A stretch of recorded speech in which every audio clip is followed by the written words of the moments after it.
Good morning, everybody. Happy Thursday. So, had an interesting conversation with someone yesterday.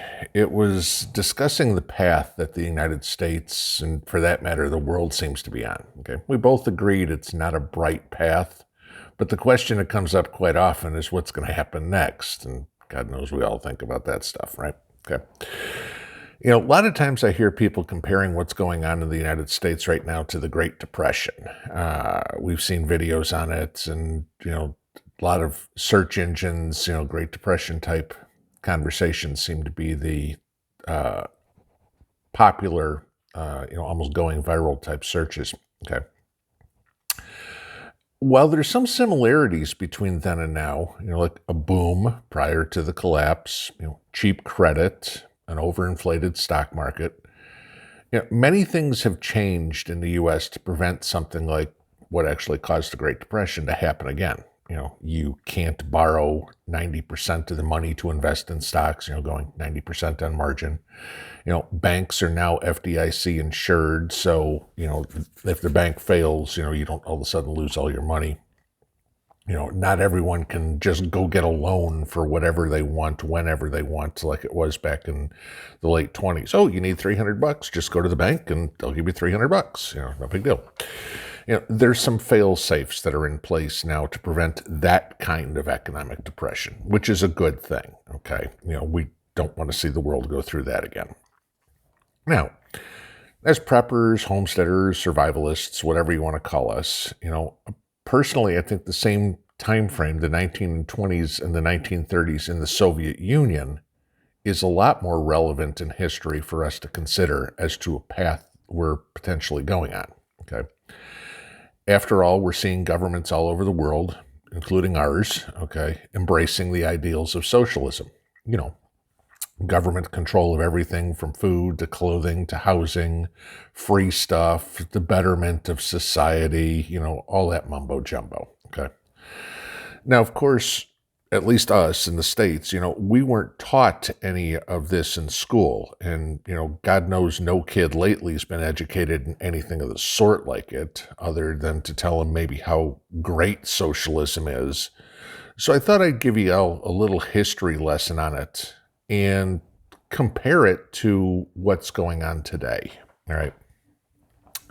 So if we go back to the end of World War I, and Russia went through the Bolshevik Revolution after 1917, ensuing civil war, Vladimir Lenin came to power. And after all this revolution, millions of peasants were forced to leave their homes as they were starving. Okay. They wandered the countryside in search of food. The reason was the peasants whose harvests were seized by the army no longer could feed themselves, so they had to go somewhere else. By 1921, a great famine swept over the country, and despite the efforts of Lenin's new government, thousands died daily of starvation. In total, more than 5 million people starved to death in just 12 months. Okay. Now, this could be a view of our future if a revolution of some sort takes place in, here in the States. And I know there's a lot of people who look, oh, we need to have a revolution. Okay. Again, they have no idea what they're talking about. Okay. So hopefully something like that doesn't happen. But I continue. Okay. Now, during all this, many of the farmers revolted against the army taking their farms and their harvest, and insurrection broke out. Okay.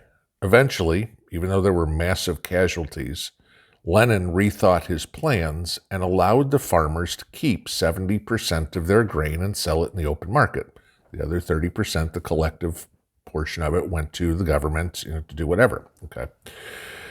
This 70-30 split, in turn, allowed the economy to boom over the next few years.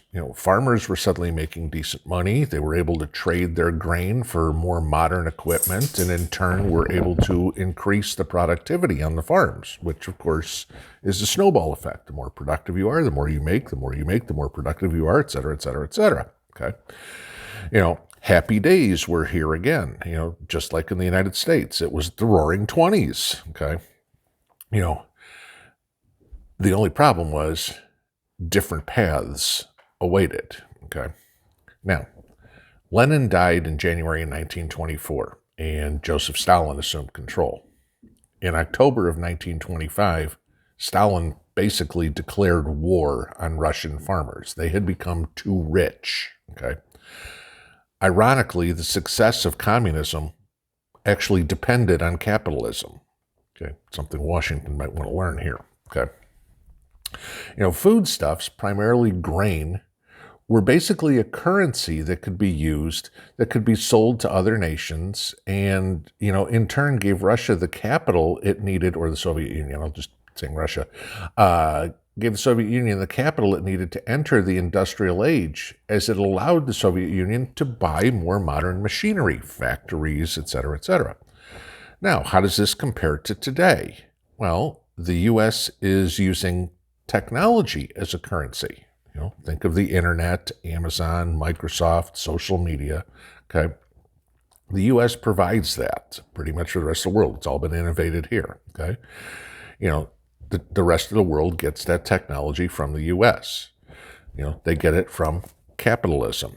Okay. That's what allows innovation. Okay. But the government is quickly restricting it by the means of the corrupt and partisan tech companies. Okay, you can only say certain things on social media. You can only sell certain things via e-commerce, and of course, everything is taxed. We all know that. Okay, so back to how Soviet Union. In 1927, Stalin tried to manipulate the grain prices and raise taxes so as to raise more capital for the government. The farmers, Kulaks, did not agree and subsequently refused to sell their grain. They marched on Moscow, demanding their rights, but Stalin subsequently declared them capitalists and enemies of the people. Sound familiar? When the people disagreed with the government overreach here, they marched on Washington after the election. And of course, what have we heard lately? Conservatives are now the enemy of the people. They're the terrorist right. Okay, this is what's coming out. All right. So, Stalin, after the March on Moscow, put the kulaks on trial. It was a kangaroo court, but of course. And they were all found guilty and sentenced to 10 years. Plus, their farms were all confiscated. Kind of like the people in D.C. who lost their jobs or became social pariahs just for being in D.C. on January 6th. I'm not talking about the ones that were in the broke into the Capitol building. I'm talking about the ones who stayed outside. Okay. Then, to add more insult to injury, Stalin demanded that the poorest of the poor be recruited as informants to tell the government where the kulaks were and where they were storing food. That sound familiar? We've heard about people being asked to turn in their neighbors for violating COVID restrictions. What's next? Okay. The next step for Stalin, after finding the kulaks, was to arrest them and ship them into forced labor camps. AOC's re-education camps? Stalin then took the collectives into farms and decided that they were going to be worked by the kulaks as slaves to the government master. Kulaks must be eliminated as a class. Kind of the way we've heard some talking heads and politicians say that conservatives must be eradicated in the U.S.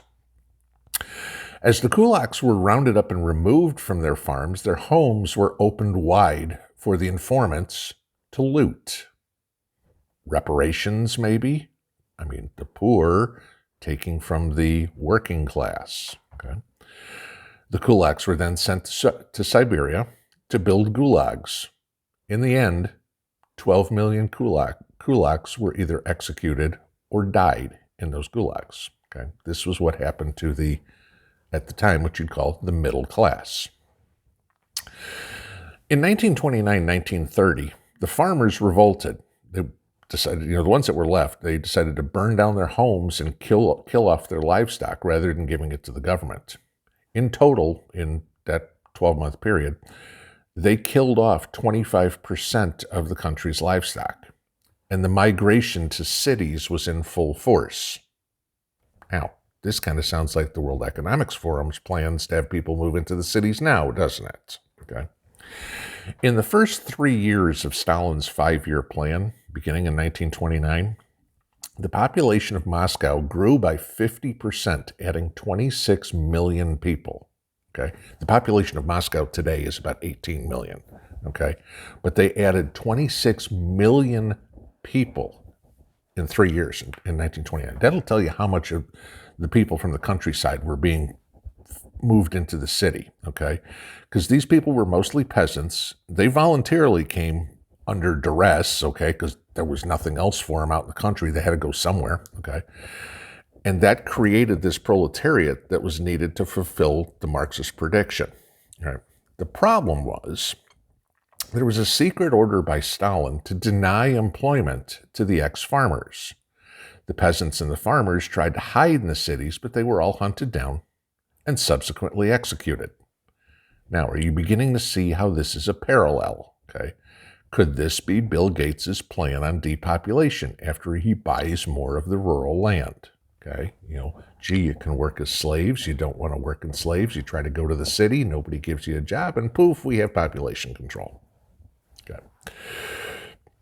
Now, eventually, the farms were subsequently collectivized, and Stalin kept taking ever more of the grain to exchange for foreign credits. The problem was the world had just entered the Great Depression, and credit was what got the world in this mess in the first place. Okay, so Stalin had to do something. So he manufactured a famine. Maybe this time it'll be a pandemic. Okay, but his henchmen took all the food and all the seed for the following year's planting, so he could use it as currency. I mean, obviously it wasn't worth as much, so you needed more to get the same thing. So he took everything. Okay. The following year, the fields lied barren, as there was nothing to plant. Stalin had taken all the seeds. Okay. So that left people with nothing to eat other than birds, berries, and insects, and each other. Okay. Cannibalism wound up taking effect. With big business in cahoots with politicians, this could easily happen here. We're already seeing a seed shortage again this year. It's the beginning of February, and seed companies are already telling us that there's not enough seed this year. Okay, think about this. Again, parallel. This, folks, is very much a likely scenario. It's more likely than the Great Depression, 1929, in the United States all over again. After all, this is the type of government, this socialist totalitarianism that Bernie Sanders, Kamala Harris, AOC, et al., that they envision for the United States. And this is the vision that Klaus Schwab, Bill Gates, Prince Charles envisioned for the world, right? They're all megalomaniacs, right? They think they can do it better, that they've learned from the mistakes that others have made in the past. Of course, we all know it never works, the way they plan it at least. But then again, Joseph Stalin did say, when one person dies, it's a tragedy. But when 1 million die, it's a statistic. I could easily hear that coming out of Bill Gates' mouth, couldn't you? Pinball out.